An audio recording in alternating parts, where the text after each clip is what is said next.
تو اس سے بہتر گرفتاری کا موقع کیا ہم اس کو دیں گے کہ ان کے سامنے بیٹھے ہوئے ہیں. ان کو شوق پورا کرنا ہے، کر لیں پورا. میں کوئٹے میں موجود ہوں. ہم پر جو خودکش ہوا اس کا بھی الزام ہم پہ، پولیس پر بھی خودکش ہوتا ہے اس کا بھی الزام ہم پہ. اور اچھا ہوا کہ اسرائیل جو فلسطین پہ یا ہندوستان جو کشمیر پر جو کچھ کر رہا ہے اس کا بھی الزام ہم پہ لگا دیتے تو شاید بات کچھ اچھی دلتی. ہم سمجھتے ہیں چاہے وہ انسرجنسی ہے، چاہے یہاں پر مسنگ پرسنس کا معاملہ ہے، چاہے یہاں پر ماروائے آئین گرفتاریاں ہیں، مسخ شدہ لاشیں ہیں. مائنز اینڈ منرل ایکٹ جو ہے بلوچستان اسمبلی سے پاس کیا جاتا ہے. پولیٹیکل پارٹی کے اکابرین کو معلوم ہی نہیں صوبے کے جو جملہ حقوق ہیں ان کو ایک پوٹلی میں باندھ کر وفاق اور اس ملک کی اداروں کی جو جولی میں پھینک دیے ہیں. سمجھنے کی بجائے وہ بلوچستان کے مسئلے کا حل نکالنے کی بجائے وہ ہر کوئی سلطان رائی بنا بیٹھا ہے. معزز صحافی حضرات، کوئٹہ پریس کلب کے اراکین، اس سے پہلے کہ میں اپنی باتوں کا افتتاح کروں، سب سے پہلے کوئٹہ پریس کلب کے نو منتخب صدر عرفان صاحب اور ان کے سیکرٹری جنرل ایوب ترین کو بمائے ان کی کابینہ کے مبارکباد پیش کرتا ہوں اپنی طرف سے، اپنی پارٹی کی طرف سے. ہونا تو یہ چاہیے تھا کہ الگ آ کے ہم آپ کو مبارکباد دیتے اور آپ کی مٹھائیاں بھی کھاتے، لیکن وقت کی کمی اور حالات نے شاید اس کی ہمیں اجازت نہیں دی، تو موقع کا فائدہ اٹھاتے ہوئے سمجھا کہ آج آپ کو مبارکباد بھی دوں. معزز صحافی حضرات، کل بلوچستان نیشنل پارٹی بروز 18 اپریل کو بلوچستان نیشنل پارٹی کی مرکزی کابینہ کا اجلاس ہوا، اور اس میں جو long march would say Quetta کی طرف ہم نے جاری کیا تھا، اس کی راہ میں جو رکاوٹیں عائد کی گئیں، 20 دن تک لک پاس کے مقام پر ہمیں روکا رکھا، اور جس مقصد کے لیے بلوچستان نیشنل پارٹی، ان کے کارکنان، مرکزی ساتھیوں نے اور معتبرین علاقے کے لوگوں نے جو تعاون اس لانگ مارچ یا دھرنے کے ساتھیوں کے ساتھ کیا تھا، وہ قابل تحسین ہے. کیونکہ اس دھرنے کے اختتام پہ ہم نے کچھ اعلانات بھی کیے تھے کہ صوبے کے مختلف علاقوں میں، ضلعوں میں احتجاجی ریلیاں نکالی جائیں گی.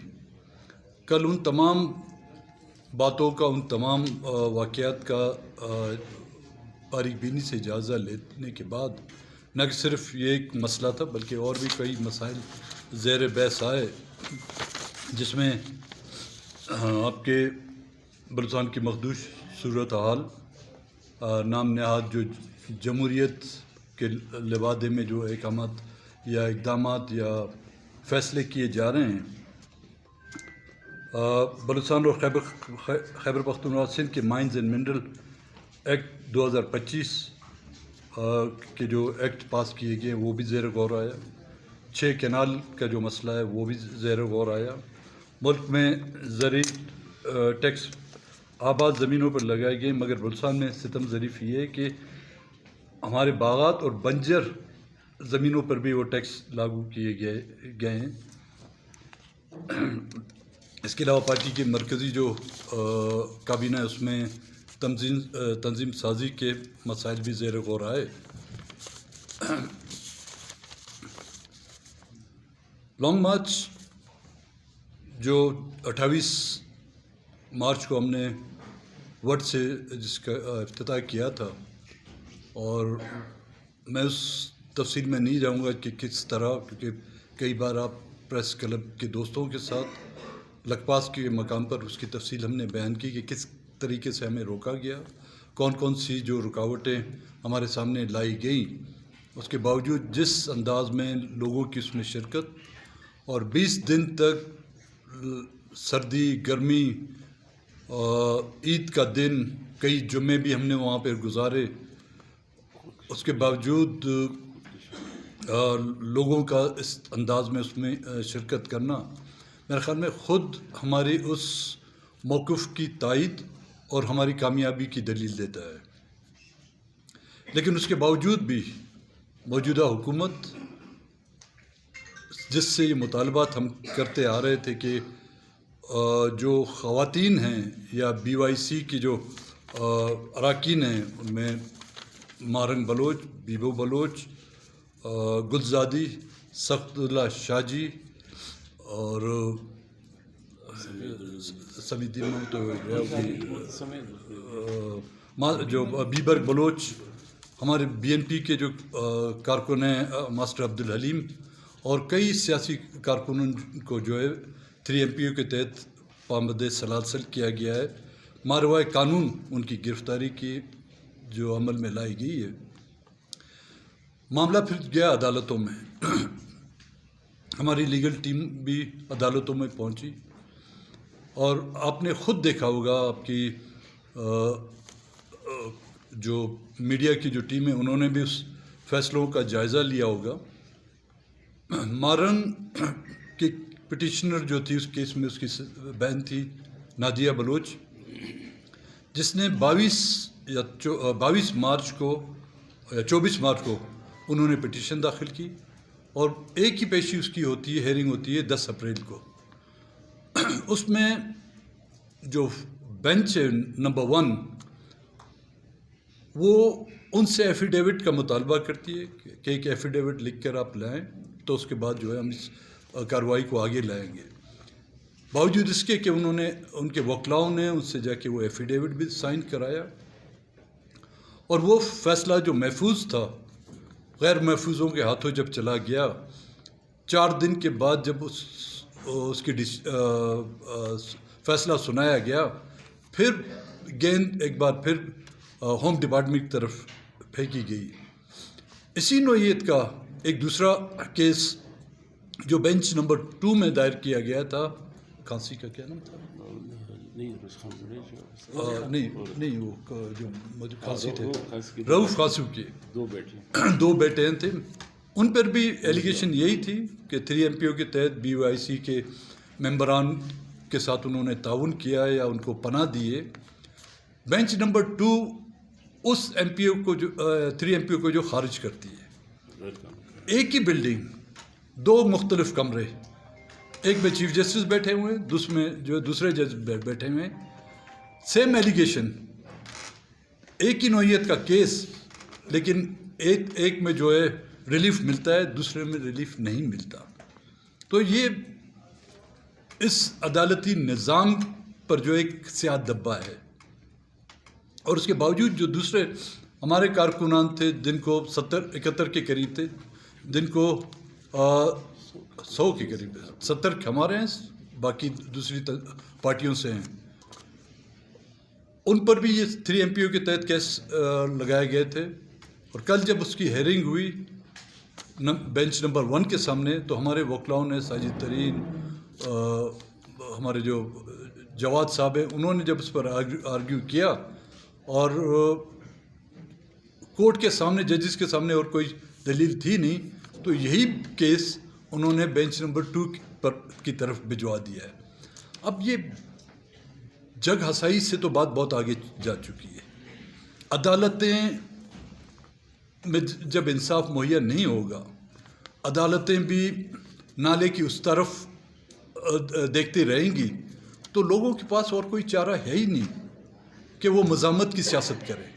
جب انصاف کے تمام تقاضے بند کیے جاتے ہیں، جب انصاف کے تمام دروازے بند کیے جاتے ہیں، تو لوگ مزاحمت کے مختلف ٹولز جو استعمال کرتے ہیں۔ آج بلوچستان میں جو کچھ ہو رہا ہے، ہم سمجھتے ہیں چاہے وہ انسرجنسی ہے، چاہے یہاں پر مسنگ پرسنس کا معاملہ ہے، چاہے یہاں پر ماروائے آئین گرفتاریاں ہیں، مسخ شدہ لاشیں ہیں، یا یہاں پر ان کی آڑ میں یہاں پر فارم 47 کے تحت جو حکومتیں قائم کی گئی ہیں، ان تمام کا مقصد یہاں کے وسائل کو لوٹنا، یہاں کے سائل پر قبضہ کرنا، اور اس کی واضح مثال یہ ہے کہ 5 منٹ کے اندر مائنز اینڈ منرل ایکٹ جو ہے بلوچستان اسمبلی سے پاس کیا جاتا ہے۔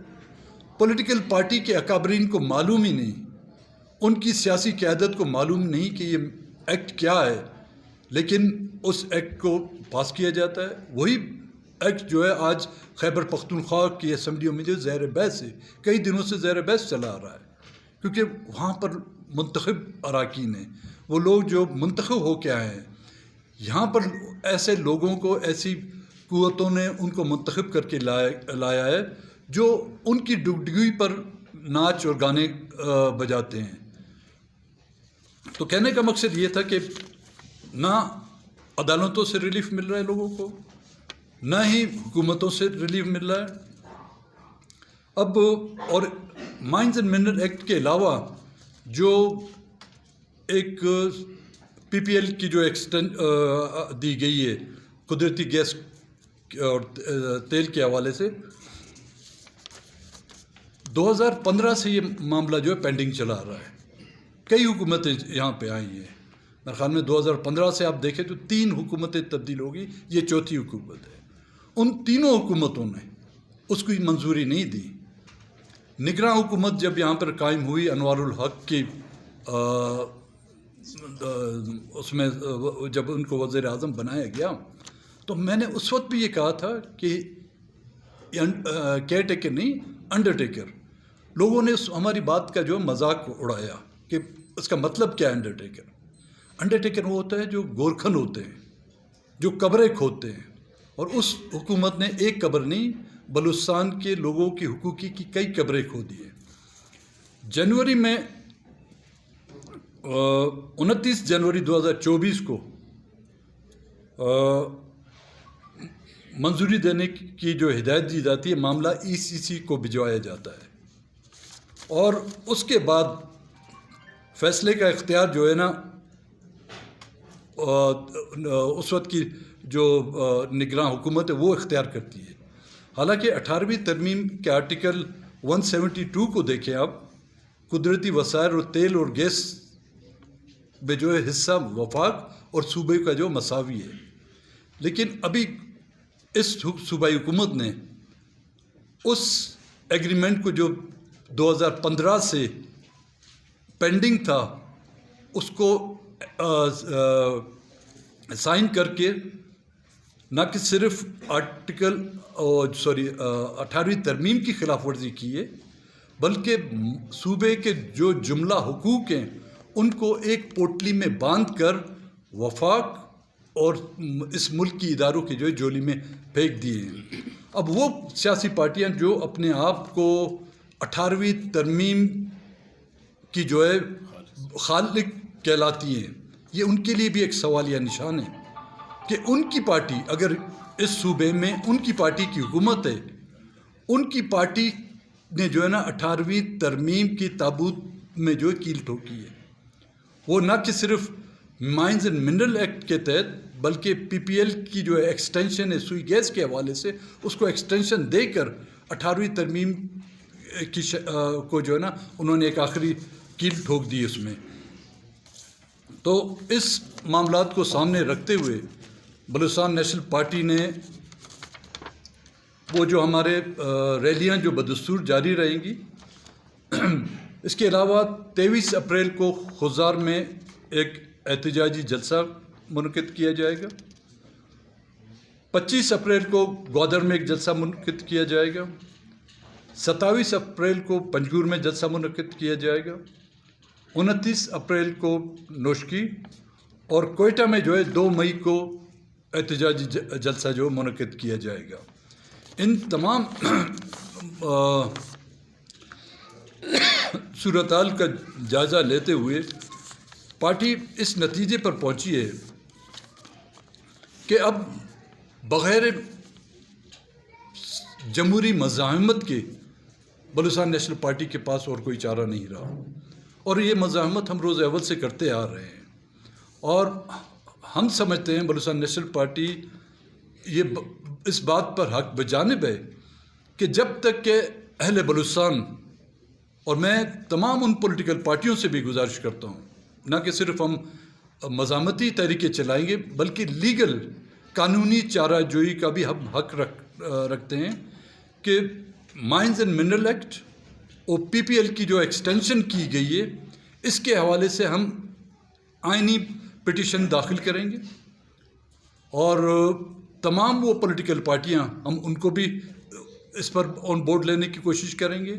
اگر وہ اس پر ہمارے ساتھ شامل ہوئے تو کانسٹیٹیوشنل جو کورٹ بنائی گئی ہیں، کیونکہ صوبے میں تو ابھی تک کانسٹیٹیوشنل کورٹ کا تو وجود نہیں، مرکز میں تو کانسٹیٹیوشن کورٹ ہیں، لیکن وہاں جانے سے پہلے ہم اپنی جو لیگل کمیٹی ہیں ان سے صلاح مشورے کے بعد یہاں پر ہائی کورٹ میں ایک کانسٹیٹیوشن پٹیشن ان دونوں مسئلوں پر داخل کریں گے.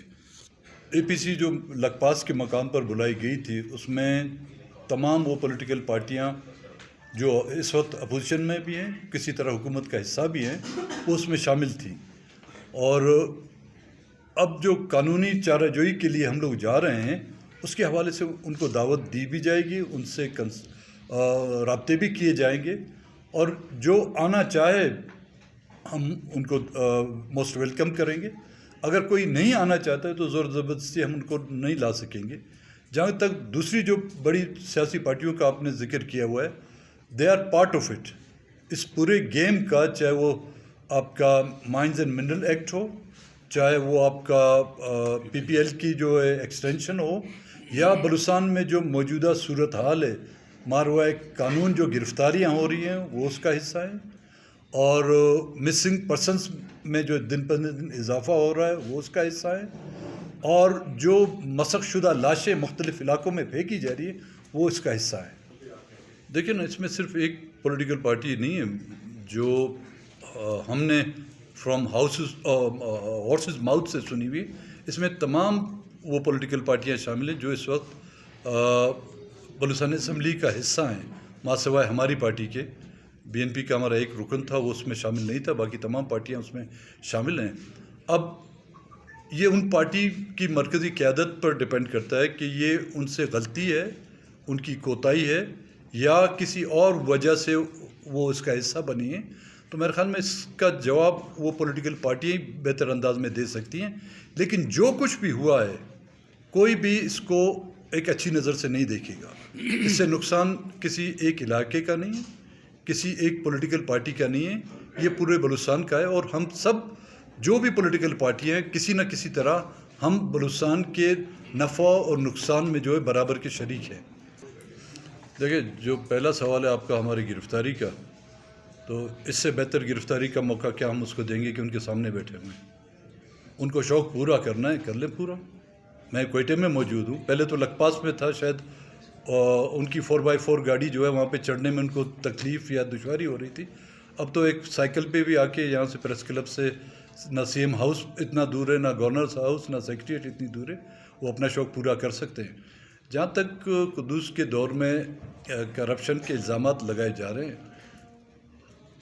ہم قدوس دور حکومت میں ہم نے جام صاحب کے خلاف جو نو کانفیڈنس موشن جو موو کیا تھا، اس میں ہم برابر شریک تھے، اس میں کوئی شک نہیں.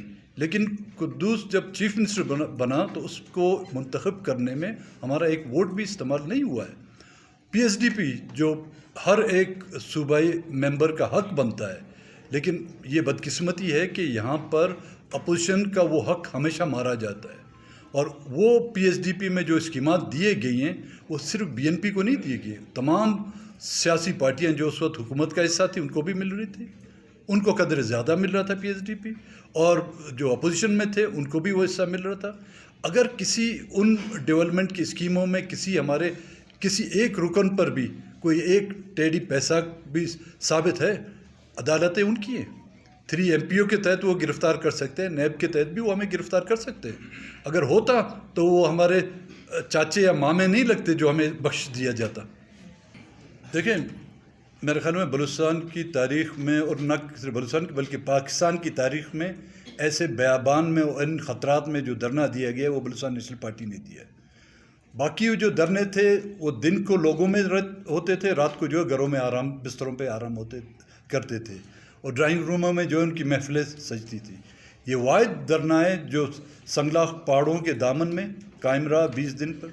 خطرات بھی تھے، حملے بھی ہوئے ہم پر، اور روزانہ ایک نہ ایک نئے خودکش حملے کی جو ہے ہمارے پاس تصویر بھیجی جاتی تھی. اس کی پرواہ کیے بغیر بھی ہم نے 20 دن وہ دھرنا قائم رکھا. اور جس دن ہم نے دھرنے کا اختتام کیا، ہم نے کہا دھرنے کو ہم ختم کرتے ہیں، لیکن ہماری تحریک جاری رہے گی، اور وہ تحریک احتجاجی ریلیوں میں، اور آج جو جلسے کا نام ہم نے دیا ہوا ہے وہ کس کے خلاف ہم کر رہے ہیں؟ اسی ریاست کے اداروں، صوبائی حکومت کے ان اقدامات کے خلاف کر رہے ہیں۔ اگر بیک ڈور آپ کہتے ہیں کوئی ڈیل ہوئی ہے تو پھر آج یہاں پر نہ اس کی صوبائی حکومت کو سناتے، نہ ہی ان کے جنرلوں کو سناتے، نہ ہی ان کے بریگیڈیئروں کو سناتے۔ 3 MPO کے تحت تو اس میں کوئی شک نہیں کہ جو فیصلہ ہوا ہے عدالت کا وہ صحیح دبا ہے، لیکن ہم اپنے کانسٹیٹیوشنل رائٹ سے تو دستبردار نہیں ہوتے۔ اگر عدالت دبے کے بجائے اپنا منہ کالا کرنا چاہتی ہے، وہ پھر ہم فیصلہ جو اس کے ہاتھ میں دیں گے۔ تحریک چلانا اور جدوجہد کرنا وہ ایک بات ہے، اگر آپ کے وہ گول اچیو نہیں کرتے اس کا یہ مطلب نہیں کہ آپ اپنے جدوجہد سے دستبردار ہو جائیں۔ آپ جدوجہد کے مختلف ہتھ کنڈے اور مختلف طریقے استعمال کرتے جو ہم کرتے آ رہے ہیں، اور ہم نے ابھی تک سرنڈر نہیں کیا۔ جہاں تک دوسری جو جماعتیں ہیں احتیاط بنانا ہے، وہ اس وقت قبل از وقت ہے۔ جو ایک مرکز میں تحفظ آئین پاکستان اتحاد ہے، اس کا ابھی تک تو ہم حصہ ہیں، ان کے سامنے بھی ہم نے ایشوز رکھے ہوئے ہیں ڈاکٹر مارن والوں کے، اور وہ خود چل کر لکپاس پر آئے تھے۔ انہوں نے اظہار یکجہتی کے ساتھ ساتھ ہمارے ساتھ بھرپور تعاون کا بھی اظہار کیا، اور قومی اسمبلی میں بھی اس مسئلے کو انہوں نے ریز کیا۔ اسلام آباد میں پریس کے سامنے انہوں نے ڈاکٹر مارن کی گرفتاری اور ہمارے دھرنے کا جو ہے تذکرہ بھی کیا۔ بھی الزامات آج کے نہیں ہیں۔ 2006 میں جب نواب اکبر خان بگٹی کی شہادت ہوئی تھی، ہم نے پارلیمنٹ سے استعفے دیے۔ اس وقت بھی الزام لگایا جا رہا تھا کہ یہ اپنی سیاست کو چمکانے کے لیے کیا جا رہا ہے، اور اس وقت جب ہم نے لانگ مارچ کا اعلان کیا گوادر ٹو کوئٹہ، اور جس لانگ مارچ کا نام لشکر بلوچستان تھا، جنرل مشرف نے ہاکی گراؤنڈ میں ایک تقریر کی تھی اسی دوران جب ہم نظر بند تھے کہ میں کسی لشکر کو نہیں مانتا ماں سوائے پاکستانی فوج کے لشکر کو۔ تو اس وقت بھی ہم پر الزام لگایا گیا کہ یہ اپنی کھوئی ہوئی ساکھ کو بچانے کے لیے کوئی۔ جب میری گرفتاری ہوئی، میرے ساتھ 700 ہمارے کارکن گرفتار ہوئے، تب بھی یہ الزام لگا کہ جی یہ اپنی سیاست کو چمکانے کے لیے حکومت نے اس کو گرفتار کیا ہے۔ اور جب میں جلاوطنی سے واپس آیا تب بھی یہ الزام لگائے گئے۔ تو جب الزام انسان پر لگاتے ہیں، جب تنقید ہوتی ہے، تو اس کا مطلب اس ملک میں بالخصوص جب اس طرح کے تنقید ہوتی ہے تو مطلب یہ کہ آپ کچھ اچھا ہی کر رہے ہیں۔ اور دوسری بات جو آپ نے کہا کہ جی پولیس پر حملے ہوئے ہیں، اب ہم اپنی مرضی سے تو وہاں پہ نہیں رکے تھے، کنٹینر ہم نے تو نہیں وہاں پہ کھڑے کیے تھے، روڈ ہم نے بلاک نہیں کیے تھے۔ الزام اس کا بھی ہم پہ آ رہا ہے کہ جی روڈ بلاک ہم نے کیے، آپ خود آئے تھے وہاں پر، آپ کے انجمن تاجران آئے تھے، انہوں نے بھی یہ کہا جی حکومت کی طرف سے یہ ہے، آپ کے کیمرے جو ہے اس کی گواہی دیں گے۔ تو رکاوٹ اگر حکومت ہمیں چھوڑتی، ہم آ جاتے کوئٹہ کے کسی ایک کونے میں بیٹھ کر اپنا احتجاج کرتے۔ رکاوٹیں انہوں نے کھڑی کی، اور ہم پر جو خودکش ہوا اس کا بھی الزام ہم پہ، پولیس پر بھی خودکش ہوتا ہے اس کا بھی الزام ہم پہ۔ اور اچھا وہ ہے کہ اسرائیل جو فلسطین پہ یا ہندوستان جو کشمیر پر جو کچھ کر رہا ہے اس کا بھی الزام ہم پہ لگا دیتے تو شاید بات کچھ اچھی لگتی ہے۔ یہ نیک عمل پتہ نہیں، یہ چندے سے لوگ مسجدیں بناتے ہیں، چندے سے جو یتیم خانے چلتے ہیں۔ اب بلوچستان کو کیا یتیم خانہ بنایا ہوا انہوں نے کہ پیٹرول کی قیمت میں جو کمی بیشی آ رہی ہے، کل یہ پیٹرول کی قیمت پھر بڑھ جاتی ہے تو پھر یہ منصوبے جو ہے وہیں پہ رک جائیں گے۔ پھر کون سی اشیاء کی قیمت، پھر آٹے اور چاول یا دال کی قیمتوں کی کمی کے جو بچت ہوگی اس سے بلوچستان کی تعمیر کرائیں گے۔ بلوچستان کے لوگ اب اتنے بیوقوف نہیں ہیں کہ شہباز شریف جیسا بندہ جو ہے ہمیں بیوقوف بنائے۔ اس روڈ کا افتتاح تو اس وقت کیا تھا جب PDM کی حکومت تھی، شہباز شریف صاحب یہاں پر آئے تھے، اس منصوبے کا افتتاح کیا تھا۔ اب اس کو جو ہے نا پایہ تکمیل تک پہنچانے کے لیے گیس یا تیل کی قیمتوں کے جو ڈفرنس ہے اس سے بجٹ میں یہ کریں گے. عالمی مارکیٹوں میں تو روزانہ کے طور پر قیمتیں جو ہیں اوپر نیچے ہوتی ہیں, تو پھر کیا کریں گے؟ وے آؤٹ سنا کے ہم لوگ تھک چکے ہیں, لیکن ان کو سمجھنے کے بجائے وہ بلوچستان کے مسئلے کا حل نکالنے کے بجائے وہ ہر کوئی سلطان رائی بنا بیٹھا ہے, مولا جٹ بنا بیٹھا ہے, اور بلوچستان کے لوگوں کو دھمکیاں دی جا رہی ہیں. چند تمغے اپنے سینے پر, اس سے زیادہ تو تمغے تو آپ لوگوں نے میرے سینے پہ لگائے ہوئے ہیں, تمغے لگا کر اور چیخ کر بلوچستان کے لوگوں کو دھمکیاں دینا. کیا یہی دھمکیاں آپ کی یحییٰ خان نے اپنے ایسٹ پاکستان کے دور میں نہیں دی تھی؟ کیا یہی دھمکیاں جنرل مشرف نے کہ ہم ان کو اس طرح ہٹ کریں گے, ان کو پتہ نہیں چلے گا کہ 500 لوگ ہیں ان کو جو ہم ختم کر کے رکھ دیں گے؟ لیکن آج تو خود وہ ایڈمٹ کر رہے ہیں اپنی فگرز, وہ 500 سے 1500 تو ہو گئے ہیں. وہ کیوں ہوئے 1500؟ ان کے رویے کی وجہ سے, ان کی ظلم و زیادتیوں کی وجہ سے. وہ انسرجنسی جو کبھی ایک ضلع چند علاقوں میں تھی آج پورے بلوچستان میں پھیل چکی ہے. اگر یہی رویہ رہا بلوچستان کا مسئلہ حل تو نہیں ہوگا, نہ ہی یہ ختم ہوگا, بلکہ اس میں اور پیچیدگیاں آئیں گی. یہاں پر جب تک کہ وہ مائنڈ سیٹ چینج نہیں کیا گیا ہے, جب تک کہ بلوچستان کو اس ملک کا ایک حصہ تسلیم نہیں کیا گیا ہے, بلوچستان کے لوگوں کے ساتھ نوآبادیاتی طرز جو حکمرانی ہے وہ ختم نہیں کیا گیا ہے, بلوچستان کا مسئلہ حل نہیں ہوگا. ریاست کے ادارے, یہاں پر آنے والی حکومتیں, چاہے جو بھی حکومت آئی ہے, وہ ریاستی اداروں کی ڈکٹیشن پر چلتی ہیں. یہاں پر ایک زمانہ تھا کہ سیکٹر کمانڈر کو ہیڈ ماسٹر کہا جاتا تھا, آپ لوگوں کو یاد ہے؟ سیکٹر کمانڈر کو ہیڈ ماسٹر, آج وزیر اعلیٰ اس کو باس کہتا ہے. کتنی ترقی ہوگی ملک میں, صوبے میں, کہ وہ ہیڈ ماسٹر اب جو ہے ان کا باس بن گیا ہے. 18 گریڈ کا ایک آفیسر جب وزیر اعلیٰ اس کو اپنا باس کہے تو اس ملک کی بدقسمتی نہیں؟ تو اس کا مطلب سیکریٹریٹ میں بیٹھے ہوئے اسسٹنٹ کمشنر سے لے کر ڈپٹی کمشنر وہ تو اس کے باس ہوئے, کمشنر تو اس کا مائی باپ ہوا, چیف سیکرٹری تو پتہ نہیں کیا ہوتا ہے. تو کہنے کا مقصد یہ کہ بلوچستان کے مسائل جب تک کہ انہوں نے GHQ سے پولیٹیکل طریقے سے اپنے پاس نہیں رکھے, اور وہ ایک جینیون اور پولیٹیکل مسئلہ ہے. بلوچستان کے مسئلے کو فوج کشی اور بموں توپوں سے حل کرنے کی کوشش کی جائے گی. یہ مسئلہ اتنا طول پکڑے گا تو پھر شاید بلوچستان کے لوگ, ہمیں دوسرے علاقوں میں ویزا کی ضرورت ہوگی اور دوسرے علاقوں کو بلوچستان میں آنے کے لیے ویزے کی ضرورت ہوگی. ان کی قیادت میرے بارے میں کچھ کہتی تو ان کو میں جواب دے سکوں. ان کو میں لائق نہیں سمجھتا, قابل نہیں سمجھ کے ان کو جواب دوں. فارم 47 سے آئے ہوئے کو کوئی, ہمارے پاس کاش فارم 47 والا ہوتا تو اس کو جواب دے سکتا تھا.